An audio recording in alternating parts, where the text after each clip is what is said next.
সর এখন সখীর কাছে মেসেজ পাঠাবো। ও রিচা, আরে কি লিখেছে? সখী বাড়ি পিছে দেখো। আচ্ছা ঠিক আছে, আমি এখনই আসছি। আব্বু দাও এটা, নাও আমি আসছি। আরে কি লিখেছে? সখী বাড়ি পিছে দেখা করো। আচ্ছা তোদের দেখা সোজাচ্ছি আমি। আরে হে, সুজন তুমি? এত বড় ফুল, তুমি এত ভালো। হ্যাঁ আব্বু চলে আসছে, ভাগো ভাগো তোমরা। এই আসো, সাইকেলে ওঠো। এই আমি বসবো কোথায়? আচ্ছা ঠিক আছে, চলো চলো। আরে চলেই গেল যা। আরে সারাম দাদা, তাকে আরেকবার পাই তারপর দেখবো। আরে সখী চলে এসেছে, দেখেছো? হ্যাঁ হ্যাঁ, সখী চলে এসেছে। চলো আমরা যে এখন গাড়ি দিয়ে ঘুরবো। এই চলো না, তুমি আর আমি গাড়ি, তুই নাম নাম, হারাম দাদা নাম।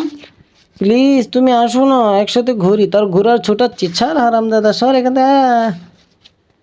সখী চল আমরা ঘুরি। হ্যাঁ বুঝেছে। আরে আব্বু এখানে? আব্বু এই কদিন পর তো জামাই হবো, দাঁড়া তোর জামাই ছোটাচ্ছি, চল চল। মেরো না শ্বশুর। যারা আল্লাহকে ভালোবাসো এই ভিডিওতে একটি লাইক এবং কি সাবস্ক্রাইব